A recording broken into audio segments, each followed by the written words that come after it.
Allah berfirman dalam Al-Quran, Alam ya'ni lilladzina amanu an takhsha'a qulubuhum lidzikrillahi wa ma nazala minal haqq wa la yakunu kalladzina utul kitaba min qabl fatala 'alaihimul amadu faqasat qulubuhum wa katsirum minhum fasiqun.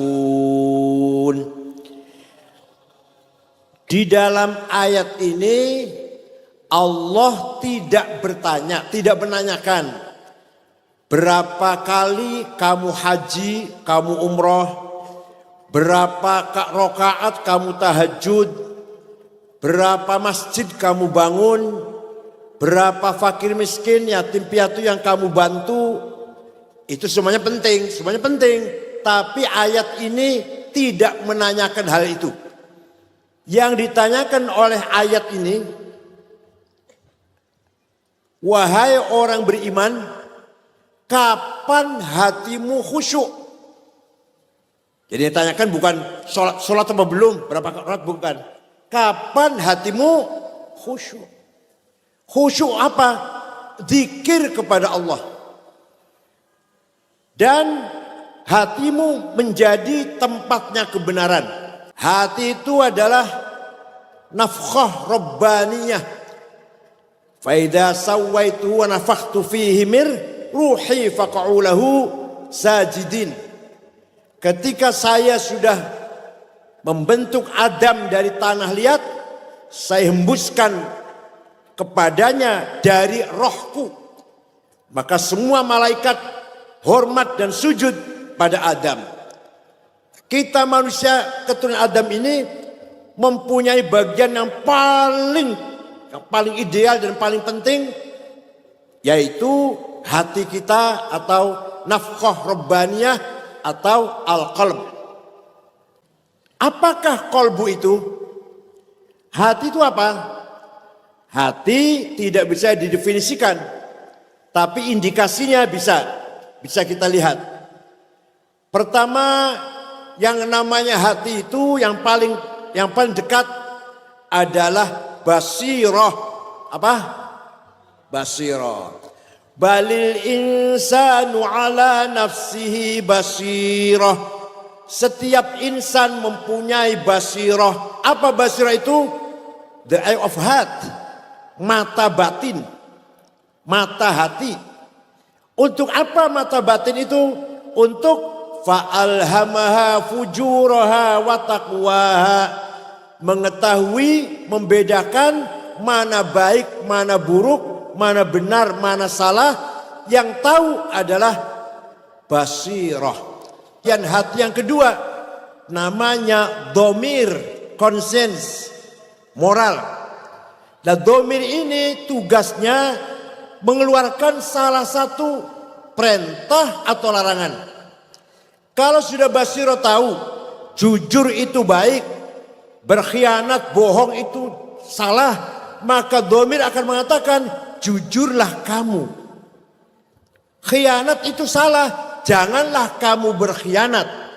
Yang ngomong gitu namanya apa? Dhamir. If'al dan la taf'al.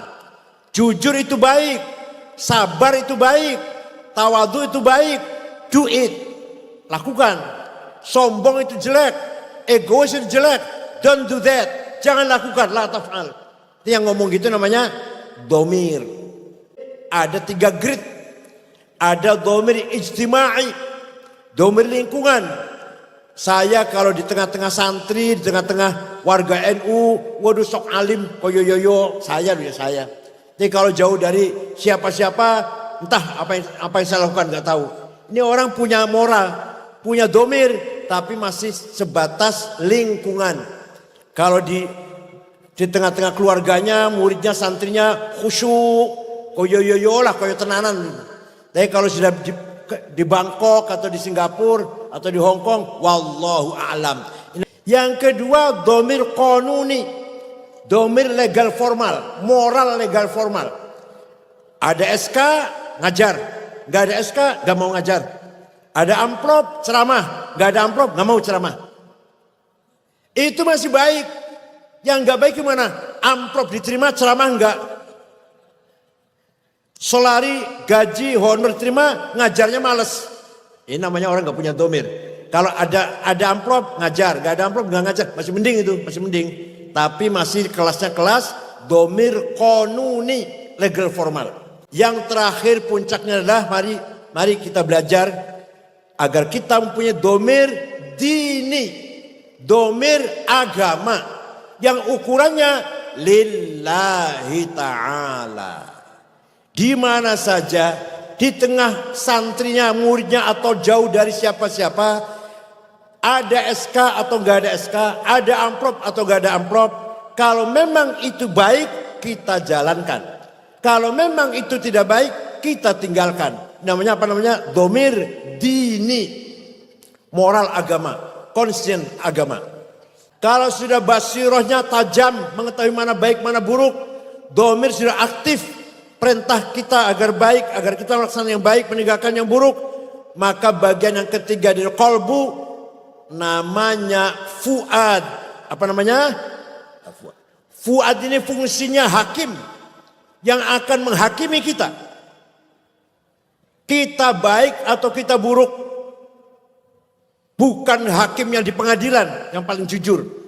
Yang paling jujur ada hakim yang ada dalam kolbu kita sendiri. Maka dzabal fuadu maro'a.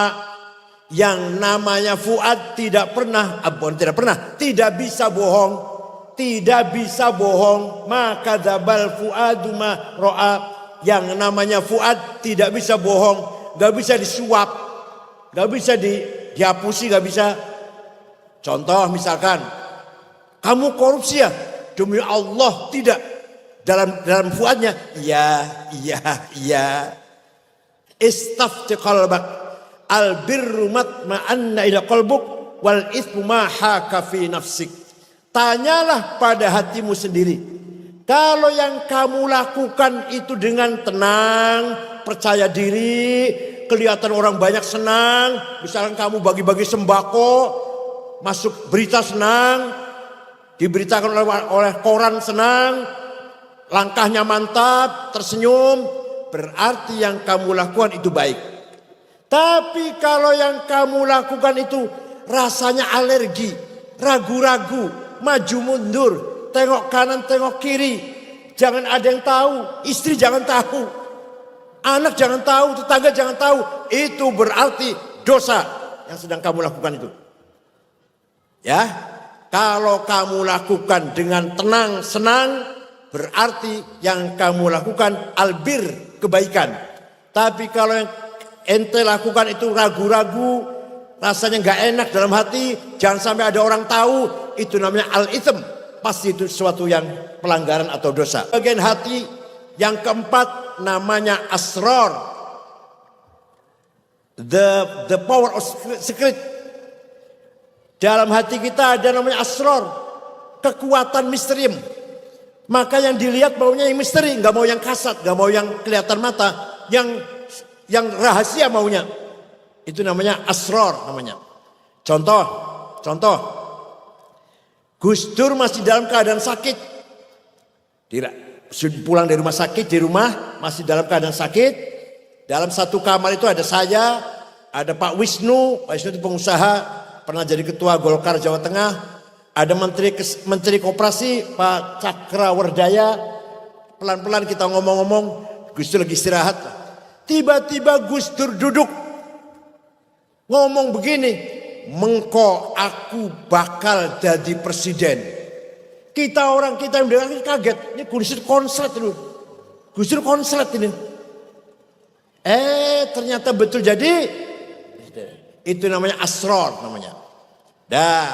Suatu hari pagi-pagi jogging, mampir ke rumah saya, minta air minum, minta roti tawar, saya buka AC, tidur, nyenyak Gus Dur tidur, habis jalan-jalan, 20 menit kira-kira, bangun, ngomong gini, begitu bangun dari tidur itu, Kang Said mengkonek sampean wis umur 56 jadi ketua umum PBNU.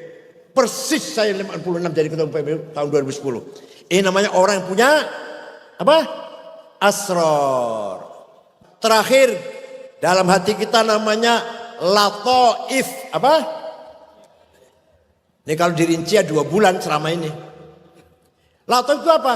Sesuatu yang lembut, software yang ada dalam kalbu kita, yang ingin mengenal sesuatu yang lembut lagi, gak mau yang kasar-kasar. Sesuatu yang lataif kita ingin mengenal yang latifah. Di antara latifah adalah alamul malakut, alamil arwah, itu namanya lataif.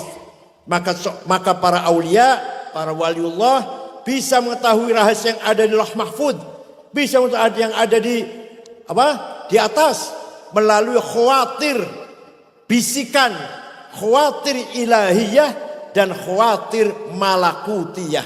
Itu datanya dari mana? Di kekuatan hati namanya lataif. Para wali songo tahu persis bahwa nanti Islam akan tersebar di Nusantara ini. Beliau berjuang menyebarkan Islam dengan tulus ikhlas, dengan latifah, maka beliau optimis Islam akan menang di Nusantara ini. Begitu pula para sahabat Nabi, semuanya punya keyakinan. Sayyidina Abu Bakar, Umar, Utsman, Ali, dengan hati yang ikhlas, Islam akan tersebar di segala penjuru dunia. Maka baru tahun 30 Islam sudah sampai ke India, ke Cina. 30 Hijriah, tahun 30 Hijriah. Tahun 40 Hijriah, Afrika, Spanyol sudah Islam semuanya. Indonesia sudah nyampe. Di Cina dulu baru sampai ke Indonesia. Hati dzikir pada Allah. Dzikir itu ada 3 grade. 3 derajat. Pertama dzikrul asma. Yang kita zikir namanya Allah. Walaupun kita nyebutnya ya Allah, tapi hati kita ya Razzaq, duit. Gitu ya. Mulut kita, lisan kita ya Allah, ya Allah, ya Allah, tapi hatinya ya Razzaq, ya Ghani, ya Mughni. Ya. Betul enggak? Itu orang bagus, zikir bagus. Bagus minta pada Allah kok. Tapi yang diminta harta, pangkat, kedudukan, kemuliaan, kebesaran, itu namanya dzikrul asma. Kudrahnya, irodahnya, sama'nya, basornya, hayahnya, ilmunya, kalamnya. Bukan rezeki, bukan rezeki, mobil, bukan mobil, duit, bukan. Tapi apa? Kudrah irodahnya, sama' basornya, ilmu hayah kalamnya. Itu namanya dzikrul sifat. Yang ketiga, kita zikir mengucapkan la ilaha illallah, tidak minta apa-apa.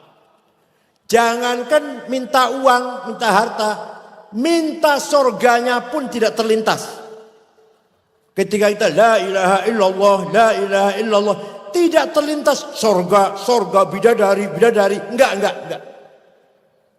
Terus apa? Yang kita zikiri adzatul mutlaqah al-mujarradah anisul idhafat, zatnya Allah yang maha absolut, the absolute one existence, wujud yang absolut. Itu yang kita zikiri. Bahwa yang ada hanyalah Allah.